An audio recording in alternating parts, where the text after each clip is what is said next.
Property Man Cave, House Bill 434, Delegate Charles, and then finally, House Bill 462 with Delegates Healy and Holmes. So 197, and I believe we have our prodigal son, Will Wyville, here to present for his delegation. Hey! Here. I love you too, Marvin.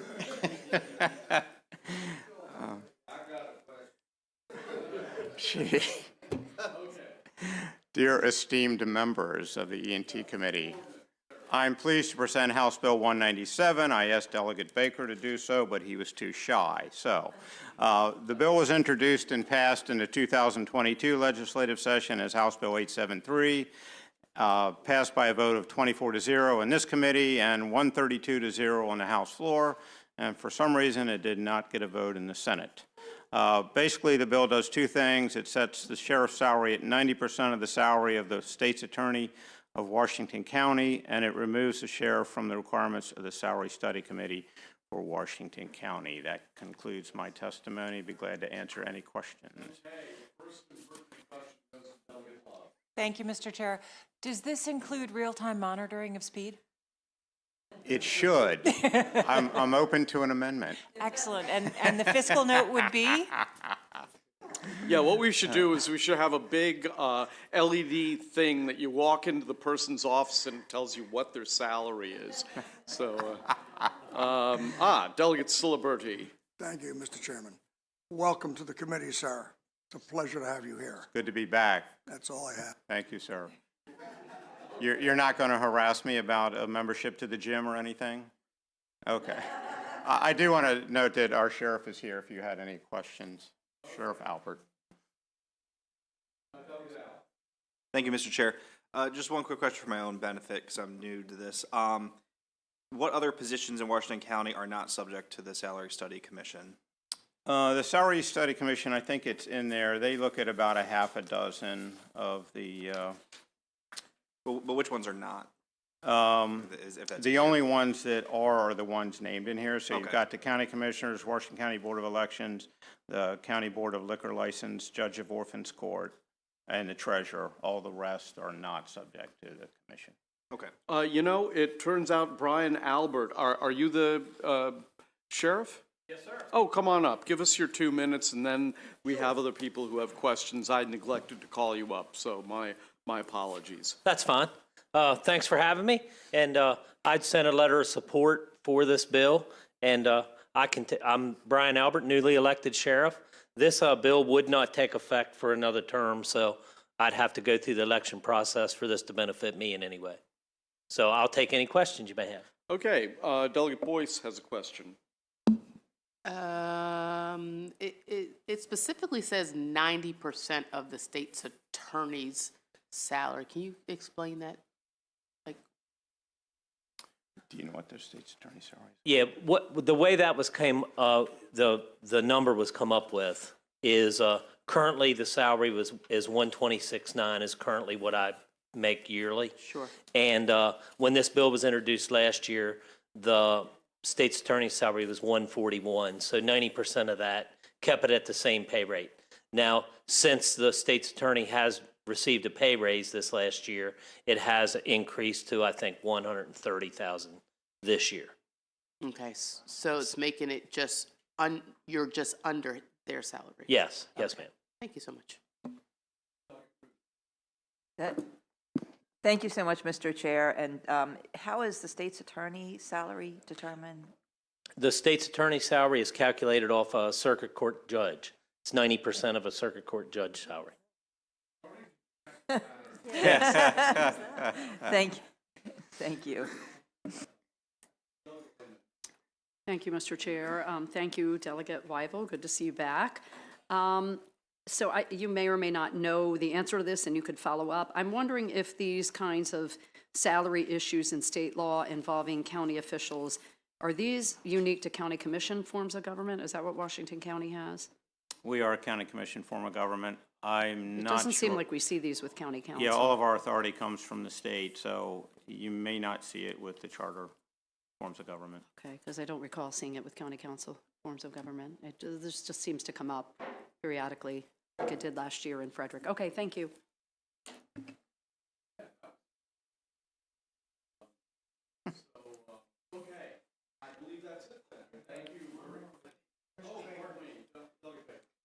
Thank you. Commissioner Wyval, this bill has been brought, I'm sorry, Delegate Wyval.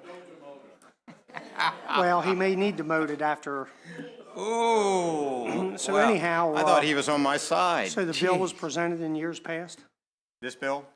Yeah, it's in the exact same posture as it was last year. Okay, and you were unable to get it advanced? Actually, I was able to get it advanced on my side of the aisle, or the House, but it did not advance on the Senate side. Well, if it doesn't advance this year, Sheriff, you may ask me to present the bill. That's all. Thank you. It's a rough crowd in here. Yeah, I know. I know. If you can survive this, you can survive anything. Okay. Well, Delegate, you are free to go. Thank you very much. Thank you, Mr. Chairman. Okay. Have a good day. That ends the public hearing on House Bill 197. Let's go to House Bill 281. Delegate Fair, welcome to the Environment and Transportation Committee. Thank you very much, Mr. Chair. Excited to be here. You have 4 minutes. Thank you. And thank you, Mr. Chair. Thank you, Mr. Vice Chair, and the esteemed Environment and Transportation Committee members. I'm presenting House Bill 281 legislation seeking to properly inform residential property buyers of the location of Superfund sites if they're within 1/2 mile of the potential property they are seeking to purchase.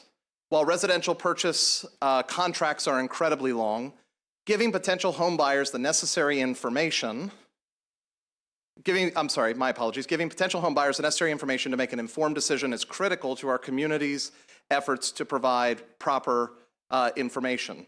Thousands of contaminated sites exist nationally due to hazardous waste being dumped, left out in the open, or otherwise improperly managed. These include manufacturing facilities, processing plants, landfills, and mining sites. In response, Congress established the Comprehensive Environmental Response, Compensation, and Liability Act in 1980.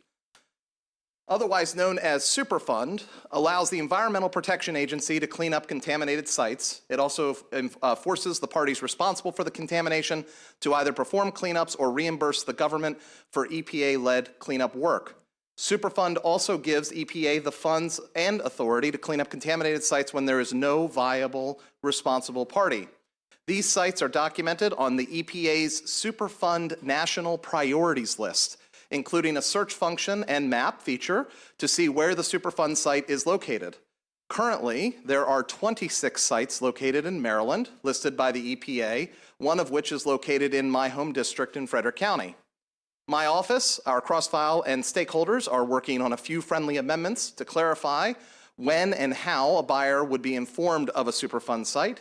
However, there is agreement among all parties that this information is necessary to be shared with potential homeowners so that they can make informed decisions during the house buying process and not be left finding out their home is located next to a Superfund site after moving into the home with their family. To ensure residential property buyers are given a full picture of the environmental impact of their homes, I urge the committee to give a favorable report on House Bill 281. Thank you. Thank you. We're going to go to the virtual, to Roberta Huber, who's signed up virtually in favor. We'll then go to questions, and then after the questions, we'll go through favorable with amendments. So, Roberta Huber, if you are with us. Welcome to the Environment and Transportation Committee. You have 2 minutes. Okay. Our present state laws do not require a home purchaser to be notified if the property being purchased is near a Superfund site. The proposed legislation says there should be notification to a potential buyer if the distance is within 1/2 mile. With respect to Fort Detrick, which is my hometown, the Superfund designation is not the contaminated land, but the groundwater that emanates from the contaminated area. The contaminated area contains online pits that have caused contamination in local creeks.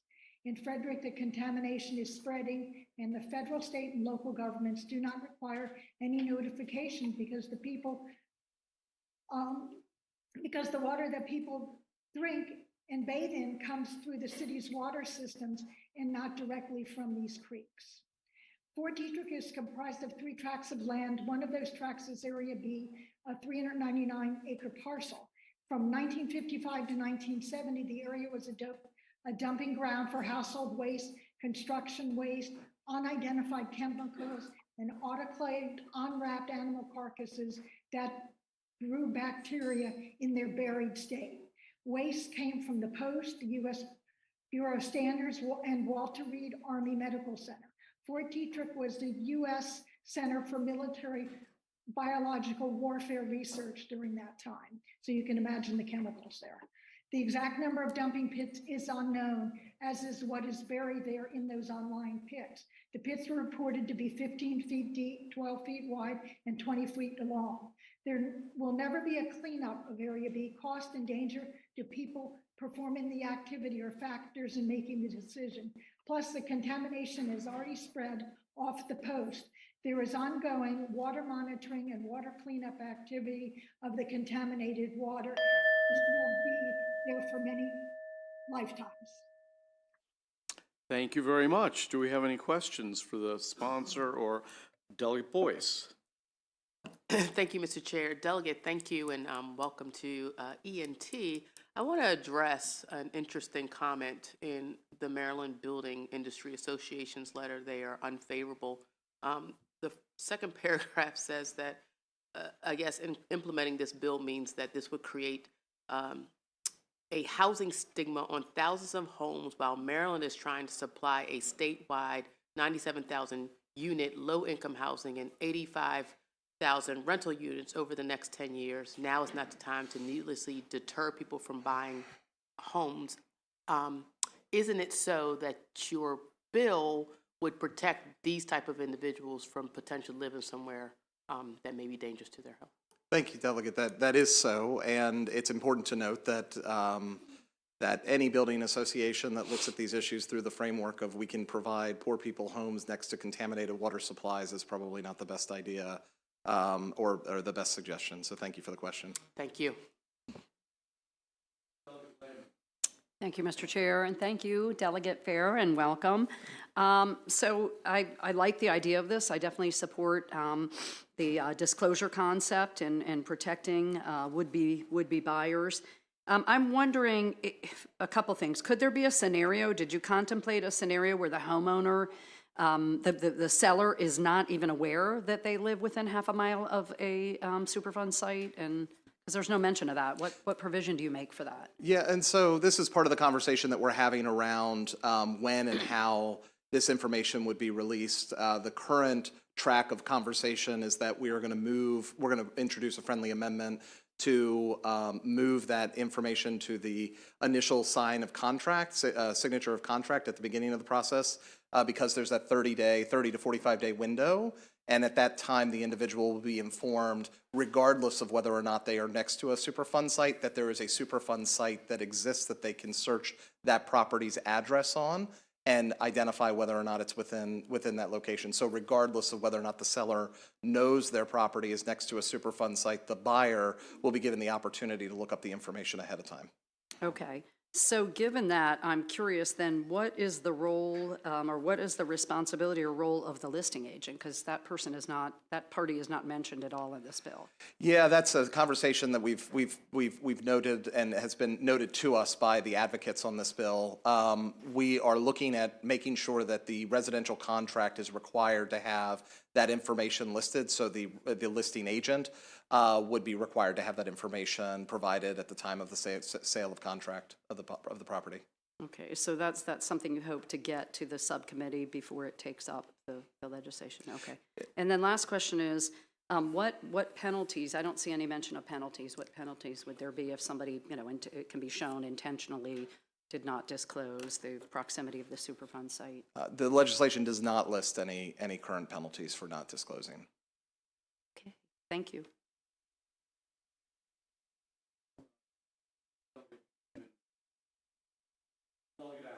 Thank you, Mr. Chair. Thank you, Delegate Fair, for this bill. It's super. It's one of those things. It's kind of surprising to me that this provision does not already exist, given the seriousness of the risks inherent in a Superfund site. So my question is, have any other states implemented legislation similar to this? And if so, can you talk a little bit about how that worked out, to your knowledge? I do not have the necessary knowledge on that subject. I would turn to my advocate who testified in favor if they're available, but I can certainly get that information to your office if they're not available. No problem. Thank you.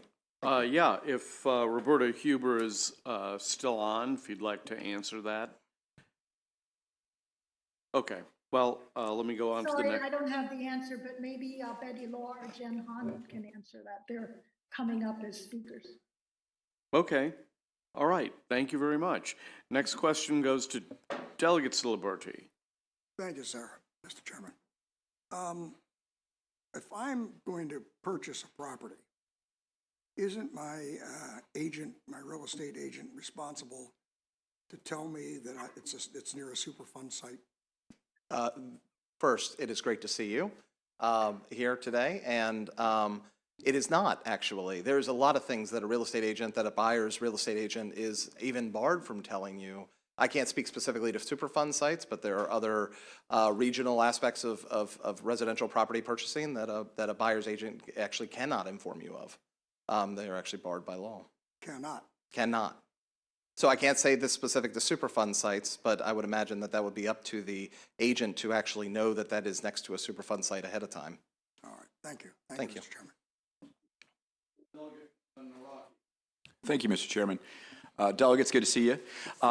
Just a point of clarification, I do think that the Bar Association raises an interesting question inside of their letter here. They ask about how you would measure that half mile. And so I'm thinking in my mind, so we have an old steel mill near where we, Sparrows Point, right? It's a very big site. Not all of it is a Superfund site though, right? So is it from the edge of the parcel of property? Is it from where the site is? You know, that obviously that could have implications with where that half mile is. Absolutely. And there's no real way to do it from one individual point on the site. It has to be from every angle, every area surrounding what has been identified as the site, because some of these Superfund sites are even more than a half a mile themselves. Mm-hmm. And so it's required to make sure that we're pointing out at every point along where that site is. And we use usually the legal term, you know, as the crow flies for the half mile radius as it's drawn from every corner of that site. Okay. Thank you, Delegate. Thank you. Further questions? If not, we will turn to those who are signed up favorable with amendments, and those would be in person. First off, Bill Castelli, and then there's Elizabeth Law and Jen Pepe Han, who were signed up virtually. So let's start with Bill Castelli's first his 2 minutes. Welcome back to the committee, Bill. Thank you, Mr. Chairman and members of the committee. Bill Castelli today on behalf of the Maryland Realtors. And we are in support of the legislation with amendments to essentially conform this to other disclosures that this committee has passed out. And one of the ways we would do that is to make it essentially the responsibility of the buyer. So it would go into the real estate contract. The buyer would have the opportunity to, before they enter into the contract, to go up to the website, view whether that property is close to a Superfund site. There would be no radius in terms of what that distance is, because it's the buyer looking up their own information. They can make a decision for themselves how far or how close they want to draw that line. And then if that information is not given to them, so no one has told them that they have the right to go up to that website, review whether it's close, they would have a rescission right, which is similar to the other rights for other disclosures in the real estate contract. So either information is provided to them before they enter into the contract, they can go check it out. If the information is provided after they've entered into that contract, they have a 5-day period to step outside of that contract and void it if they want to, if they determine that there's information there that makes them not want to pursue that contract any further. And the last point I would just make too is that if that Superfund site that exists right now does have an impact actually on the property itself. And you've heard Delegate mention that they don't always draw that line to the actual property itself. But if that property owner has been notified, then there is another section of law that would kick in where that owner of the property would have to disclose that for a specific property. All righty, let's go to Elizabeth Law. Ms. Law, welcome to the committee. Unmute, okay. And, Okay. Hi, I think you can hear me, but We can hear you. But I don't think you can see me. I don't know if it matters. It doesn't. Go ahead.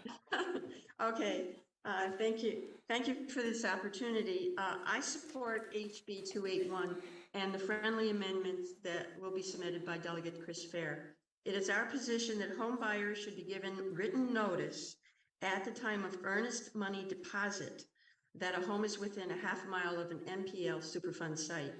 Maryland has 21 Superfund sites within its borders. These sites contain toxic chemicals known to cause cancers and other potentially fatal diseases when exposed to contaminated groundwater vapors, soil, or air. Because of the Maryland housing boom, developers are building ever closer to these sites. Buyers, many of whom will be moving in from distant locations and with no familiarity with the area, will have little or no knowledge of the conditions under which they are making the most substantial purchases of their lives. At present, the potential buyer may only be informed of the possible danger at the time of closing, a time when a flurry of paperwork is thrust upon the buyer in rapid succession to be signed.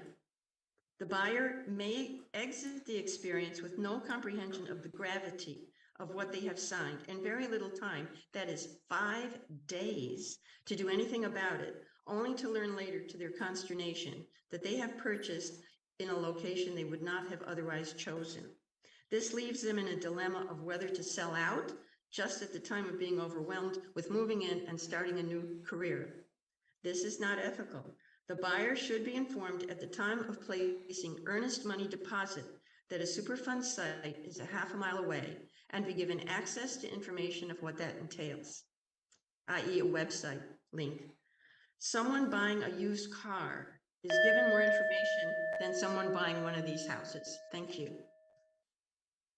Thank you. And now let's turn to Jen Pepe Han.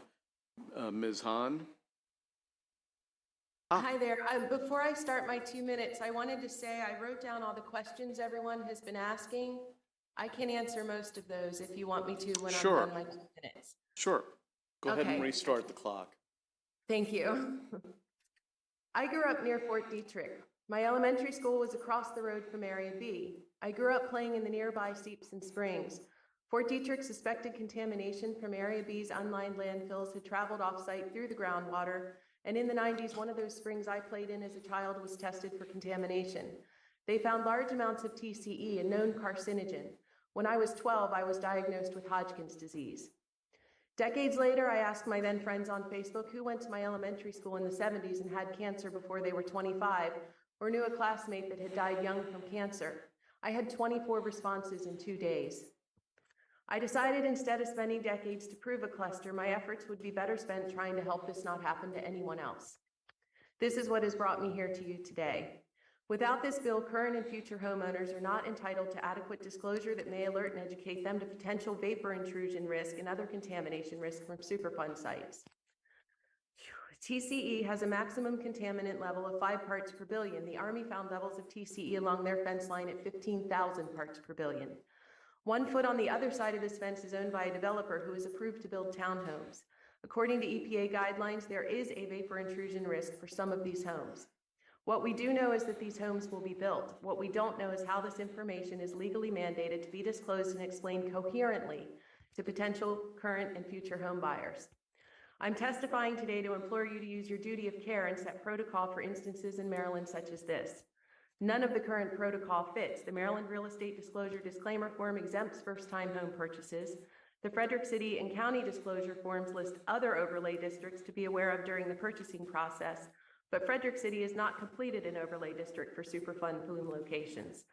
There needs to be a new protocol that mandates informed consent so that buyers can enter into contracts with a clear understanding of the material facts necessary to complete their due diligence. This bill, once amended to match the other bill. Did you Go want me ahead. to- Yeah, go ahead and complete your thought. There's another bill going through with Karen Lute on the other side that we have helped write amendments for, and once this bill matches those amendments, that people would be guaranteed this disclosure by law. That, and I did send in written testimony that sort of goes further and gives Okay. you links and some data to back up everything that I've said today. Okay, It's not well, that we- the property is close to a half a mile from a Superfund site. That's good to know. It's really important to know, are you within the EPA guidelines of where there's an actual risk? You should know that you're near the Superfund site. There's also, are you at risk from exposure from that Superfund site? Okay, we have a couple of questions here for all three of you, so let's start with Delegate Jacobs. Thank you, Mr. Chairman. Bill Costelli, if you were, as a realtor, asked us a specific question about was a Superfund site nearby, contaminated Superfund site, as a realtor, you would have to answer that question, wouldn't you? Yeah, I mean, the duty for a real estate agent is to disclose material facts that they know or should know. So if they know that there is a site close by, they would have a duty to disclose that material fact, even to a party that is not a client. Thank you. Thank you, Mr. Chair. And did I understand to the person who just testified, did I understand you to say that current disclosure does not apply to first-time home purchases? Can you explain that? That is correct. There's the Maryland 10702 disclosure and disclaimer form. That is the general form. I used to be work in a settlement office. It gets by, people initial when you go through settlement, 30 pages at a time. On the very first page, there's an exemption for first-time home purchases. It just won't work in a situation like we have here in our county, where it's a developer selling these lots and homes. So when you say first-time home purchases, you mean it's the first buyer of a home, is that right? Not that it's their first home. They're exempt from disclosing this information. That's absolutely correct.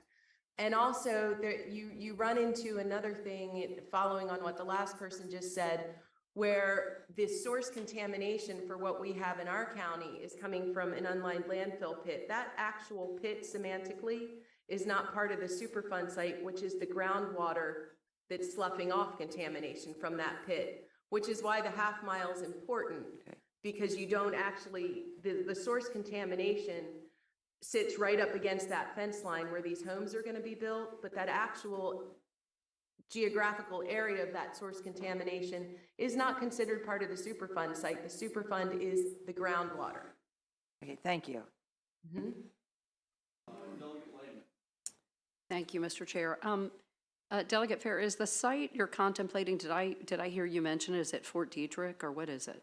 Yeah, that's one of the 20, I think Betty Law said 21, I counted 26 on my count, sites, is Fort Detrick. There's a location just south of the main Army base called Site B, which is a fenced-off area. It's an open field, but is considered a Superfund site.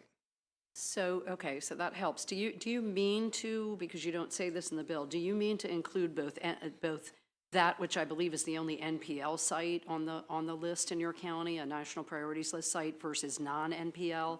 Because you have a bunch that are non-NPL sites but still have contamination. Correct, and that's why the attempt is to pick up as much of that information as possible by just simply linking to the site to allow the individuals to review that and make the determination for themselves. So you're not going to distinguish within Superfund sites what's a national priorities list for cleanup purposes versus a non-NPL? You want to be all encompassing? Yeah, I think it includes all. I think when you do the actual physical search, which I did earlier today, it includes the list of NPL and non-NPL sites equally. I see that. And you Thank you. can sort. Thank you for clarifying that. Yep. Delegate, have you seen Mr. Costelli's amendment, and how do you feel about it?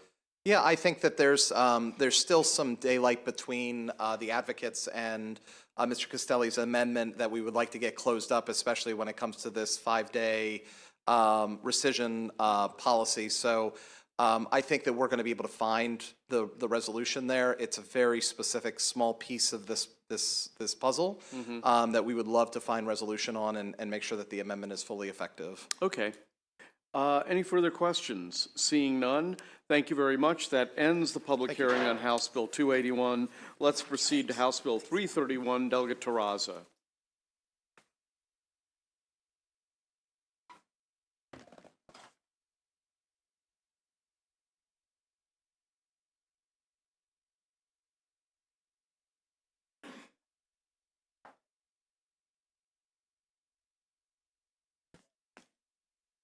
All right. I guess I have anyone here with me. Okay.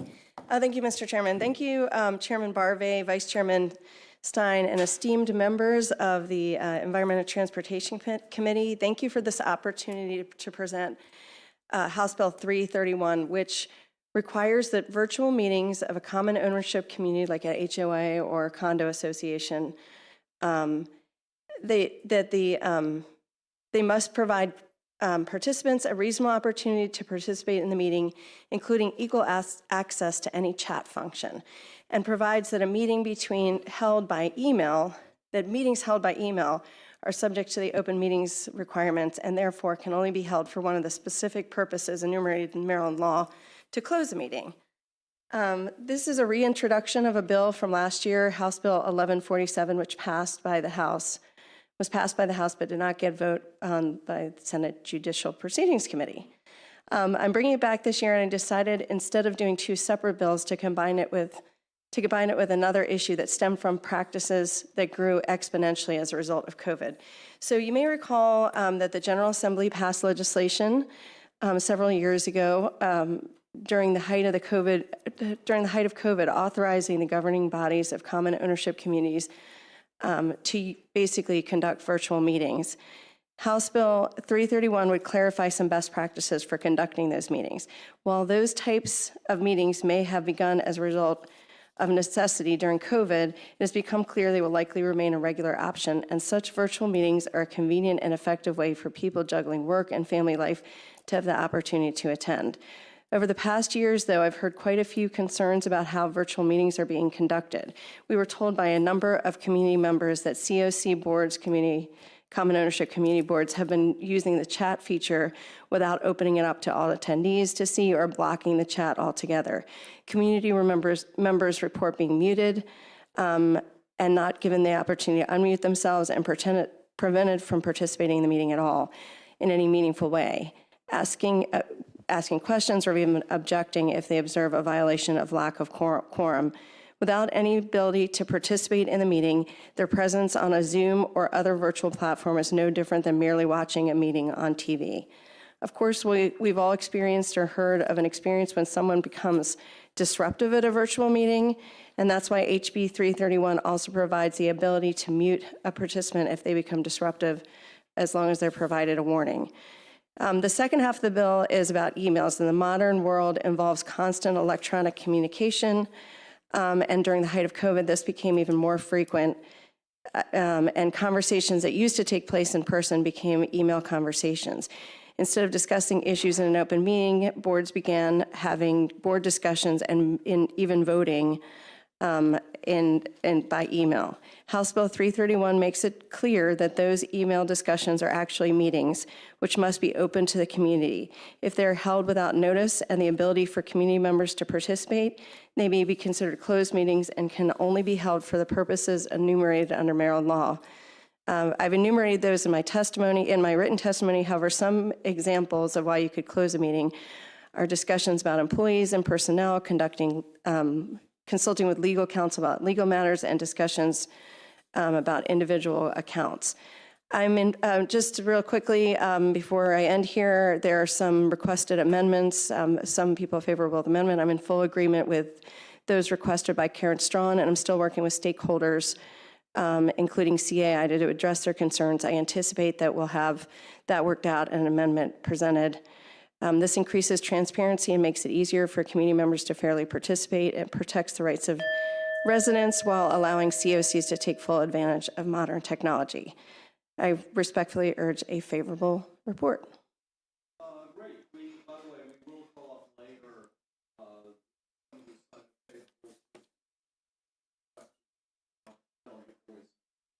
Mr. Chair. Delegate Taras, I just want to make sure I understand. You said that in virtual meetings, it sounds like there is a panel feature used versus the like Zoom meeting. Therefore, in a panel, you can't really, I mean, depending on how it's set up, you can, or sometimes you can, sometimes you cannot talk in the chat. Like, or sometimes it's like just hosts, or sometimes you can only just talk to the host, and other times it's open up where you can kind of talk to everyone. You can talk to people privately, you could talk to the whole group. You're saying that whole feature is being shut off in a like virtual meeting? So what you couldn't do is, you mean what am I require? What is happening, or what am I trying to put? Okay, so what's happening is they're doing essentially completely shutting the community out. So normally you'd meet in person, and we do have a lot of problems, as Delegate Holmes will tell you if he was here, with the HOA meetings. And so a lot of times there won't be a quorum, or there won't be something else. And so if everybody was sitting in a room, somebody could say, wait, you guys don't have a quorum, you can't keep going. Or you could say, hey, I can't hear you, can you guys speak up? Or we don't have the materials, where are those available? But they're operating them either by shutting everybody off, basically. I don't know what the technical thing they're doing is, but to some extent it's like a webinar where you can't speak at all or participate. So that's problematic in an organization that should be having open meetings. So they're using the webinar feature instead of the just Zoom meeting feature to meet as an HOA? Effectively, but I don't know if technically that's what all are doing.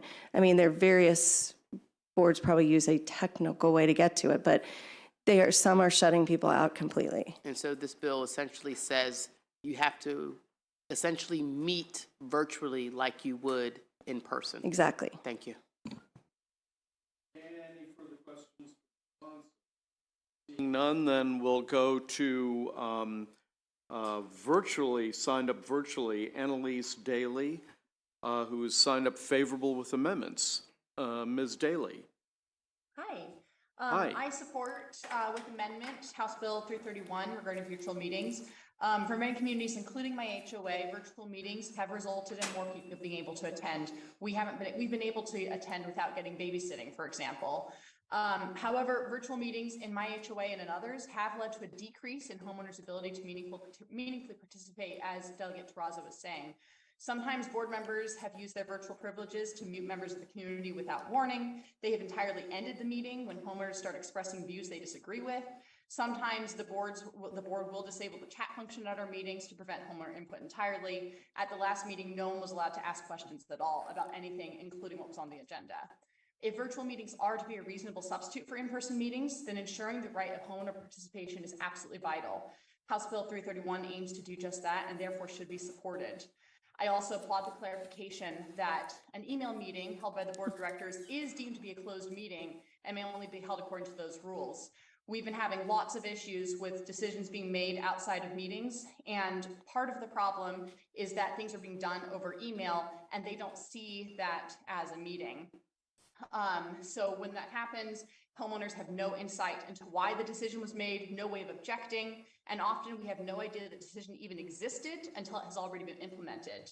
Email becomes a convenient loophole for circumventing the open meetings requirement. That said, I do believe this legislation needs to be amended to include a clear definition for what constitutes a meeting in the first place, which is currently not anywhere in the Maryland HOA Act and has been the core of our struggles with our current HOA.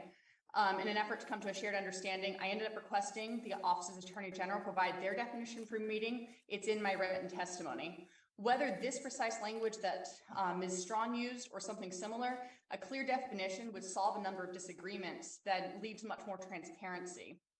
Because without this clarification, unscrupulous boards can try to circumvent the requirement by claiming it wasn't an email. Thank you. Or it wasn't a meeting. Thank you very much. Any questions for Ms. Daly?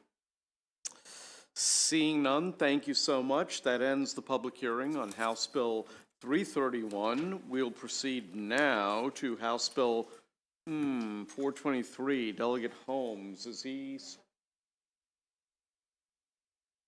Okay, so we don't have any of those delegates, huh? Well, Charles, have we called him? Okay, well, hang tight, folks. No, you know, the Holy Roman Empire. It wasn't holy, it wasn't Roman, and it wasn't an empire. Discuss.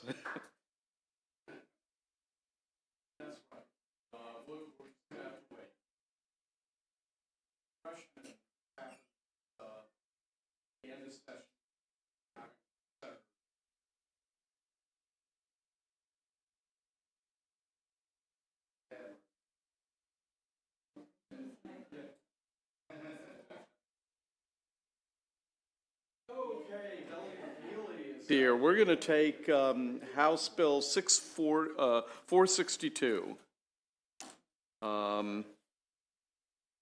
where apparently, hold on, is anybody signed up? Oh, Delegate Healy, right, okay. And Kathleen Elmore, okay. There we go. Yep.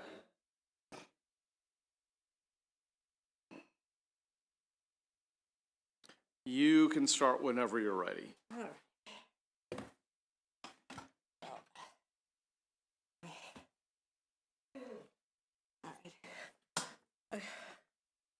Well, thank you very much, Mr. Chair, Mr. Vice Chair, members of the committee. I'm happy to be here. This is a reintroduction of a bill that we passed out of here more than once. It has to do with dispute resolutions for cooperatives. There were two companion bills that I've been putting in for many years. One of them passed last year, which had to do with condos and homeowners associations. This one is the companion bill about co-ops. When it got to the Senate, one of the senators had some concerns or questions, and it got delayed, and it didn't get through on the Senate side. So we're back again, and I've brought with me an expert witness who has been with us on this issue for many years. So if you don't mind. Yes, absolutely. Yes, good afternoon, Chairman Barve, Vice Chairman Stein, and members of the committee. Kathleen Elmore, I am with Community Associations Institute, an emeritus member. That means I've been there a very, very long time. And this bill that Delegate Healy and Ms. Delegate Holmes have put in and sponsored for CAI and for the co-ops, as Delegate Healy said, is one that's been passed through the House for several years, including last year as House Bill 616. There is one difference in 462 this year, and it's what hung it up in the Senate, I believe, side last year, and that is the bill had sought to repeal a section of the co-op bill, which was not in the Condominium or Homeowners Association Acts, and that had to do with eviction of tenants. So the Senate was confused or didn't like that part of the bill, so we took that out. It's not necessary. So the way it's written, it exactly pretty much follows the Homeowner Association and Condominium Dispute Resolution. It improves it. There was a discussion in Delegate Holmes' task force in late 2021 that right now the mail system is a little slower than it used to be.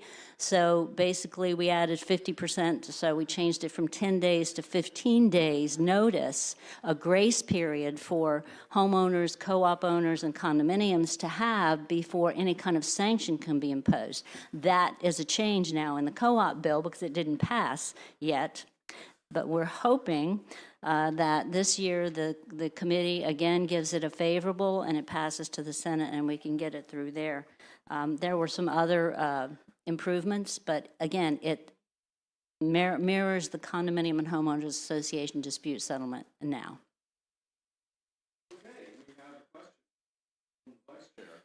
Thank you, Mr. Chairman. And I know this is a repeat of legislation that we've approved, but the question I have is, the law requires the opportunity for a hearing that the governing body shall provide. Are there any parameters on what a hearing has to be? Because I can see maybe a small board saying, how do we conduct a hearing? Do we have to have a lawyer, et cetera? So just maybe if you could amplify on that. Sure. There are some parameters, and what the law provides, and right now, is that when the hearing is held, the person who is the alleged violator has the right to bring witnesses, to bring an attorney, to basically conduct a full hearing as you would before any administrative hearing body. And that is already provided for. Now, what the law provides currently is that there are mandatory hearings, and that honestly wastes the time of many of the volunteer boards, because a lot of times the people don't want a hearing. Either they comply or they don't want a hearing, and so they don't show up. So the group comes together, prepared for the hearing, and no one comes. So what the new law, what this does, is provide the opportunity for a hearing at the request of the alleged violator. And they have, it's 10 days after they receive the letter to request that hearing. Once the hearing is requested, the association's board has to, or the co-op board in this case, would have to set the hearing up, and they have to give them at least 10 days notice of the date, time, and place of the hearing. It's been my experience, and I have practiced in this area for 35 years, that the boards give them, if they can't meet a certain time, they'll set it a different time, because the point is they want to have the hearing if the alleged violator wants to have it. Okay, thank you. Okay.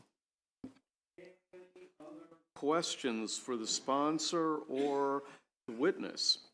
Well, seeing none, you are free to go. Thank you very much. That ends the public hearing on House Bill 462. Let's now back up and go to House Bill 434. Delegate Charles is here. So, Delegate Charles, welcome to the Environment and Transportation Committee. Thank you, Mr. Chair, and thank you to the members of the Environment and Transportation Committee. For the record, I'm Delegate Nick Charles, and I'm here for favorable testimony on House Bill 434. This is a bill that I brought forth last year, and hoping that we'll be able to get this bill out. It's a simple bill about fairness when it comes to condominiums. When you look at a lot of the condominiums, a lot of times they have different sizes. Some maybe 800 square feet, some maybe 1,500 square feet, 3,000. But what ends up happening is the folks with the larger condos are impacted the greatest. They have to pay a larger share of the condo fees. And the condo fees are supposed to take care of the common areas. And everybody has accessibility to the common areas. This bill came to me from a constituent which lives in a townhome community, and out of the condo fees, it covers the security for the community, it covers the trash pickup, it covers the snow removal, it covers the grass being cut, it covers the Pepco lighting bill, it also covers the management company. That everybody gets use of all of these services, yet the larger units are forced to pay a far greater share. And the only way to change this is to change the Declaration of Covenants and give the accessibility to the HOA or the condo fees the ability to vote on this. And right now, you need 80% to pass. That's one of the hardest numbers to get to. We can barely get that here on some of our bills here. So trying to lower that down to 60%, just to make it easier, it's an enabling bill for a lot of the condo associations to be able to be put in a position to actually vote to lower the condo fees across the board so that it's equal and parity. It's a simple bill. Like I said, it's about fairness, and I hope that you all would give a favorable report on this bill. Okay, we are going to, I'll tell you what, we've got two people signed up favorable with amendments. They're both in person. We'll hear from them, and then we'll go to questions. Actually, I guess only one, Bob Enton, is here, and I assume, I don't see Lori Graff out there, so I guess you'll be testifying for your, well, certainly for yourself, so.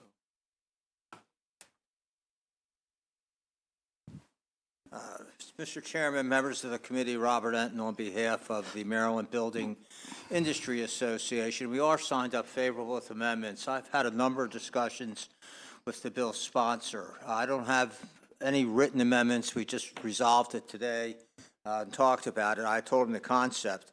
The concept would be that this would only apply until such time as the developer no longer owns any of the units and the public offering statement has been terminated. And with that, you know, this is something that the regime has been turned over to the unit owners. If they want to go ahead at that point, they're in control. They can change the declaration if they want to change it. It doesn't affect my client. But, so with that change, we would have no opposition to the bill because it wouldn't impact us. The bill as introduced would impact us significantly. You know, we go ahead and build a new, you know, regime of condominiums, and we're still in the picture. We're still trying to sell the units. Obviously, it's in the unit owner's best interest that those units all get conveyed. They just can't, you know, assume have people, individuals owning those units, as have the developers still have them. With that amendment, we would have no disagreement with the bill if that amendment were adopted. Thank you. Okay, any questions for either the sponsor or Mr. Enton? Delegate Terrazza. Thank you, Mr. Chairman. Just to clarify what the amendment would be, you're saying it would or wouldn't take effect until after it's turned over? It would not take effect until after the developer's out of the picture. And don't you have the majority, maybe I may be remembering this wrong, but don't you have the majority of the community before that? I'm sorry? Isn't it turned over after you stop having the majority of the community? I have to go back and take a, I think it depends on the circumstances. I have to take a look at that. I'm happy to get back to you. Yeah, I mean, it said a certain percentage. I thought it was. Right. I mean, look, to us, it's something that in Delegate Charles's community, his community's been in existence for, I don't know how many years, decades. Yeah. You know, the developer's out of the picture. I don't want to stand in the way of what he wants to do for you know, his older community. But I think until, you know, we're out of the picture, you know, we would not want to see that percentage be changed. Okay, and Delegate Charles, just to clarify, this doesn't really have to do with the decision of whether larger condos should be charged a higher percentage. This is just the ability to make a decision like that? It's the ability to make the decision. And then the condo boards will be in a position to bring it up for a vote and need 60% of the community to chime in. Just like our voting population, we can't get 80% of our voting population to show up to vote. So when you look at a lot of the HOA boards, you're getting this very, very small percentage of people showing up to the meetings. So this gives them the ability to be able to vote with a smaller percentage versus the larger 80% of the whole community. Okay, so we wouldn't necessarily have to agree with you on the whether or not larger condos should pay more to be supportive of this legislation. No, this is enabling for the community to be able to do what they want to do. Okay, thank you. Thank you, Mr. Chair. And just to follow up on Delegate Terrazza's question, I was just actually looking at the Maryland Building Industry Association written testimony, which says, by law, transfer of control of the condominium association occurs after 50% of the units have been conveyed.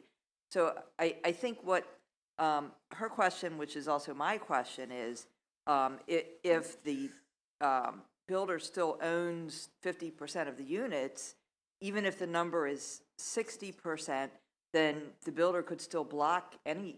Isn't that correct, or am I not understanding? Well, I think that the answer is that even though 50% of the units may have been sold, typically the developer is still going to own units within that development. And I think, you know, the developer's goal is to make sure that the units get sold. Every home buyer, whether it's a condominium or an HOA, gets a copy of the declaration, they see what the declaration is, they know what the dues are. And I think, the developer is marketing that property based on what they put in, he or she put in the declaration. I'm happy to raise that point with my client, though, Delegate Ruth and Delegate Terrazzo, and get back to you on it.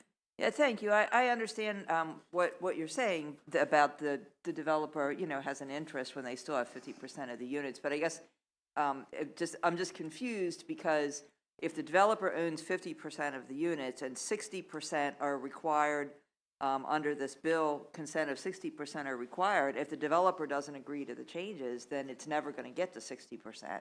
And because even if every other... It would depend on how many units the developer still had title to.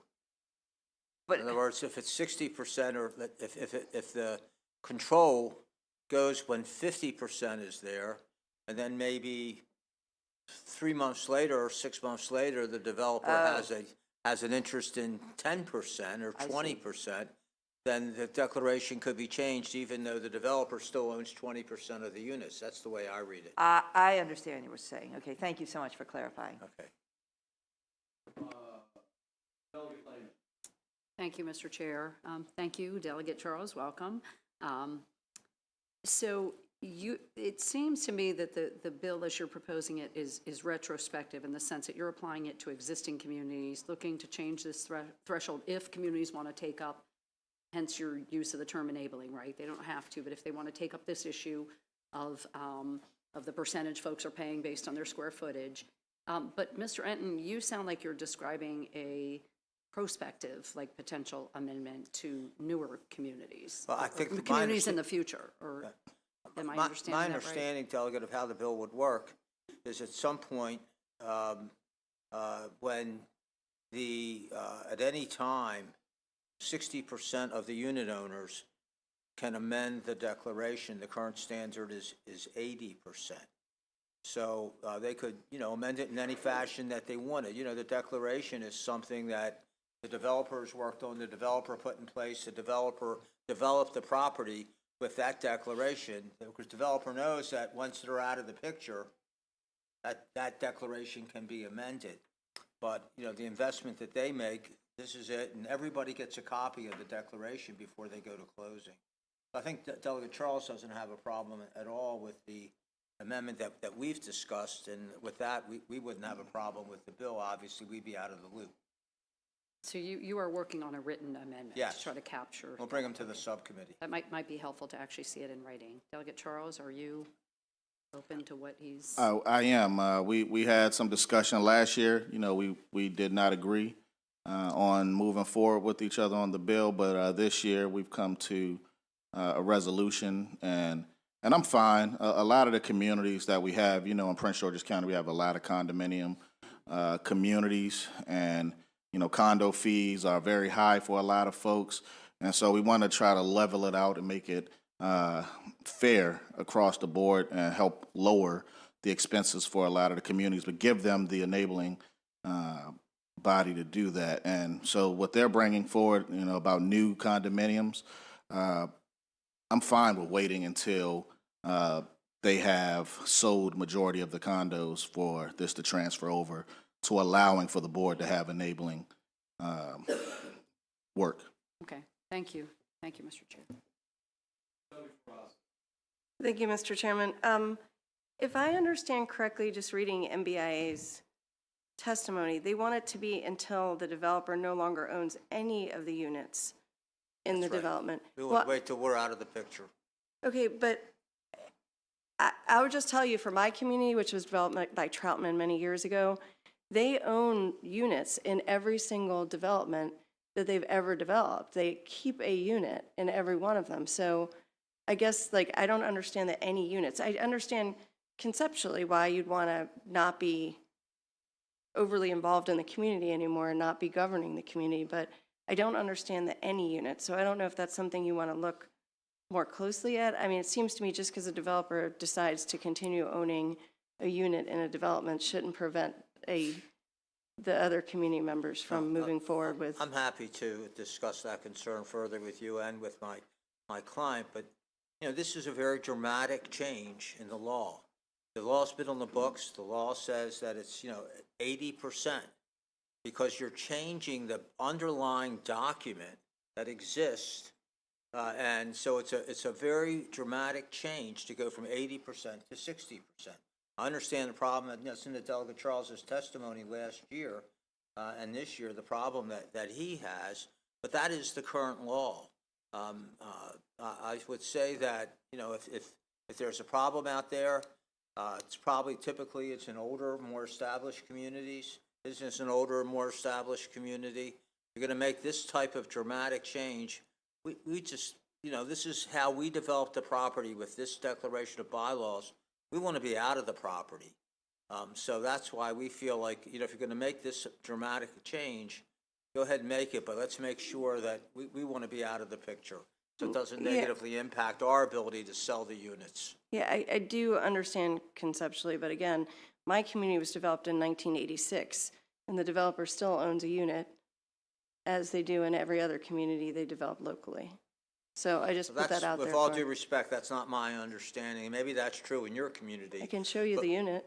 But my understanding is that, for almost all the communities, and you can look at your own communities, if you live in a condominium, depending on, maybe it's on the size of the community, what the condition of the community, but, there comes a point in time where the developers don't own any of the properties. Thank you. Thank you, Mr. Chair, for the second bite at the apple. Again, just following up then, I certainly, again, understand that the developers, would want this to take effect after they don't have an interest, but would you be open to changing your amendment so that it would be not when all units have been conveyed, but maybe 90% or some amount, so to allow for some residual units in cases like what Delegate Terrassa brought up, where that wouldn't block it? I'm certainly open to discussing that with my client, for sure. Thank you so much. Okay, there appear to be no further questions. So, Delegate Charles, thank you very much. Then, House Bill 434, let's proceed to the final bill to pass. Limited Ownership Community Bill. Delegate Hunt.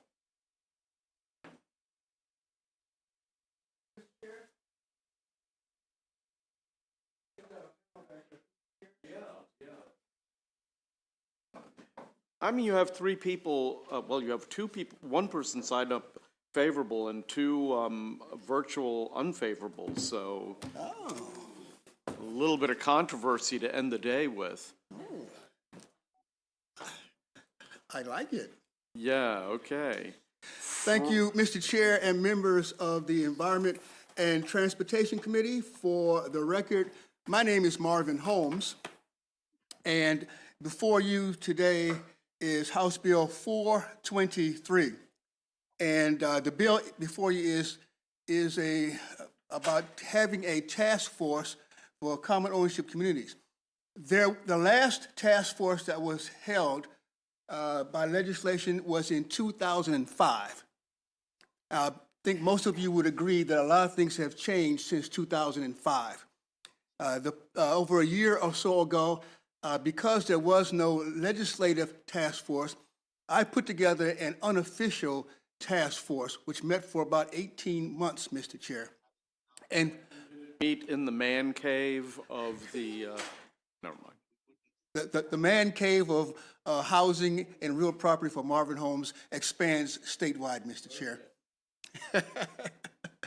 And one of the other things that has come to my attention, some of you may know that I am on the Commission of Common Ownership Communities for both Montgomery County and Prince George's County. In order to be a commissioner on those common ownership communities, you have to be nominated by the county executive and then voted upon by the county councils of each of those jurisdictions. And because I serve on two CCOCs, Commissions for Common Ownership Communities, the idea of having a task force formed again has come up on numerous occasions. One of the largest communities in Montgomery County, for example, Leisure World, has been asking for this for a while. And that's why this bill is before you. Now, you will see that there is some opposition to this bill from CAI, and that's okay. I mean, I'm a member of CAI. I have multiple certifications from CAI, and I understand why they are opposition to this, because as I indicated, I am a member of that organization and have been for a number of years. One of the things that they're looking at, CAI is looking at, is trying to circumvent some of the issues in this bill by having them, CAI, be the methodology by which some of this training takes place. If you look at their testimony, you will see it very clearly that they want to be, CAI wants to be more of an integral part of this. And that's okay. They can be an integral part of this. But we need to have a wider range of discussions. And that is why this task force is really needed, Mr. Chair. The task force, I have laid out some concepts of what the task force is to look at, and that the outline of those, the points that the task force is to look at is primarily based upon three things. Number one is based upon the outline on the 2005 task force. Number two, it is based upon some of the issues that were discussed in my unofficial task force that took place for 18 months. And number three is based upon my experience with the two large jurisdictions in the state, Montgomery County and Prince George's County, and what citizens are asking to be able to do. That's how this bill is before you, Mr. Chair. And with that, Mr. Chair, I will entertain questions. Well, let me go first to Linda Dorsey Walker, who is joining us virtually. Ms. Dorsey Walker, welcome to the committee. You have 2 minutes, and then we'll proceed to questions for the two of you. Yes, you can proceed whenever you're ready, Ms. Dorsey Walker. Hello, can you hear me? Yes. Hello, We can hear you. Can you hear me? Yes, we can hear you. Okay, well, thank you. Thank you once again for having the opportunity to come before the committee. Just want to testify in favor, in support of the Task Force on Common Ownership Communities, because it allows for many of the things that you've heard me discuss in previous sessions about other common ownership community bills to be addressed.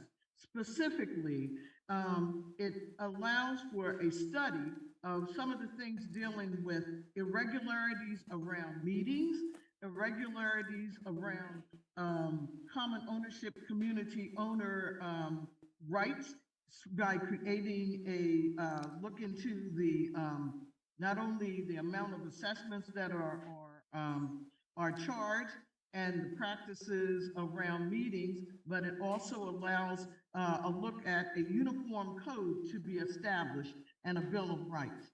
I agree that the time frame is a good one. I think it takes a little bit of time to look at the variances from one jurisdiction to the next. So this would go into effect, my understanding, in 2024. And it does provide for representation from people from all the different stakeholder levels. So no one can say that their group was not included. In addition to that, I think one of the most important elements, which you heard me discuss in a previous session, is uniformity in that sales package. When someone goes to sell their home or condo, there must be uniformity that can be expected on the part of the seller, on the part of the people who are purchasing the unit, and also on the part of realtors. So again, for all the reasons that I've stated and have already been given by Delegate Holmes, I urge your support of House Bill 423. Thank you. Delegate Stewart has a question. Thank you, Mr. Chair. Thank you, Delegate Holmes, for introducing this bill. As you know, Leisure World residents in particular have been interested in a number of different tweaks to the HOA Act and the Condo Act, including what happens with elections for umbrella boards and what have you. This seems like a good idea to have sort of a holistic approach to take all the different issues that intersect with the common ownership communities, have a task force, figure out what the best practices are, update it from 2005. My question to you is, as someone who has made a living out of having several different bills related to common ownership communities each session. Are you a little bit worried that a holistic approach like this that could yield a solution to several problems with one fell swoop, are you worried that it may put you out of business? That is a fantastic question, Delegate Stewart, and I'm going to answer that question by referring to other pieces of legislation that I have put forth to you, some issues that were brought forth initially by King Charles I. And so if this legislation is before you now puts me out of business, Mr. Delegate Stewart, and if other pieces of legislation removes my future discussions from King Charles I, I am perfectly satisfied, Delegate Stewart. Thank you. Thank you, Delegate. There's always King Charles III to refer to also. The Vice Chair has a question. Thank you, Mr. Chairman. And actually, my question is sort of the opposite. Are you concerned that if this task force goes through and has a blizzard of recommendations, that in turn you'll be responsible for having a blizzard of legislation to implement them? I am perfectly okay with taking on that mantle and being reelected until I am no longer able to walk or talk. Okay. Any further questions for the sponsor or the witness in favor before I turn to the opponents? Okay, thank you very much, Marvin. We're going to turn to the opponents. Amy Weingar and Brenda Wakefield are both signed up. We'll go with Amy first. Amy, welcome to the committee. You have 2 minutes. Hello, my name is Amy Weiniger, and I am a nationally credentialed professional community manager. I've worked in the industry in Frederick and Montgomery counties for more than 35 years. I also have served on the Montgomery County Commission on Common Ownership Communities for 6 years, including 2 years as vice chair. I currently serve as a board member in my own community in Washington County. I am here as vice chair of the Community Association Institute's Maryland Legislative Action Committee to express strong opposition to the proposal to establish a task force on common ownership communities as it is written. In Maryland, a large percentage of new housing is constructed within common ownership communities that are mandated into existence by local jurisdictions. The governing documents of these associations, as well as the rights, roles, and responsibilities of all association parties, are developed consistent with extensive existing law, and under Maryland law, all homeowners and home buyers are informed of this information before the sale of their home. Our group of professionals and resident volunteers associated with the community association industry does not believe the proposed task force and the directed points of discussion will provide a desirable outcome. You have our written testimony. I did want to highlight a few things. First, finding of individual board members should not be considered, as this could discourage citizen volunteers and seems to conflict with the principles of the business judgment rule. Requiring that associations be licensed and post a surety bond should be eliminated. These corporate entities are established in order to comply with local jurisdictional requirements. What purpose or community benefit would additional licensing and bonding provide?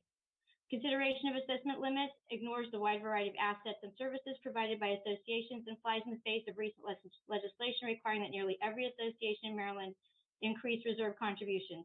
One size does not fit all. In conclusion, we ask that if you pass this bill, you create a smaller, more focused task force that includes a larger percentage of professional participants, such as managers and attorneys who are very familiar with existing law. I thank you for your time. Okay, and next let's go to Brenda Wakefield. Brenda? Ah, there she is. Brenda, welcome to the committee. You have 2 minutes. Thank you so much for having me. My name is Brenda Wakefield, and I am also a member of the Maryland Legislative Action Committee for CAI. And I am a professional in the industry with 13 years of experience and with credentials through CAI as well. I was part of the ones who wrote that testimony. So I'd like to offer a little bit of a different take on why I think that you should give this an unfavorable report. So many of us, and Delegate Holmes can attest to this, have worked endlessly year after year to take the best practices from community association governance and turn those into the most effective and useful homeowners association and condominium association act possible. The people who have been doing this effort have done so with a lot of knowledge of the existing laws. The people coming into this task force, while they have great credentials and coming from many backgrounds, may not have the knowledge of these laws, how they've been applied to be able to take what is currently active and improve upon that. One of the things our testimony mentions is that it may draw conflicts between what exists and what they think should be. We also had opposition to the Bill of Rights, and I know that that is a completely different topic and a different bill, but it's a similar reason why we oppose this legislation as well, since that is one of the desired outcomes of this task force. Again, and I'll mention, it's the Condominium Act and the HOA Act, and also the corporate statutes governing these associations, and also the governing documents of each. Thanks to the attorneys, every bit of governing documents a little bit different. So we urge you to oppose this, give it an unfavorable report. Thank you so much for your time. Okay, thank you very much. Are there any questions for the two opponents to the bill? There appear to be no questions for the two of you, so thank you very much. And that ends the public hearing on House Bill 423, and it ends the public hearing. Announcements from, first from subcommittee chairs. Any announcements? Delegate Boyce. Thank you so much. NRAG will meet at, I'll give you some time, 3:30 on the dot. Okay. Any other announcements here? Ida, Marvin, are you racing back to push your button? There we go. Housing and real property will meet tomorrow. The only reason I'm saying that today is because I would like for everyone to look at the email to make sure you read the documents in preparation for tomorrow. Thank you, Mr. Chair. Right, don't be slackers. Vice Chairman.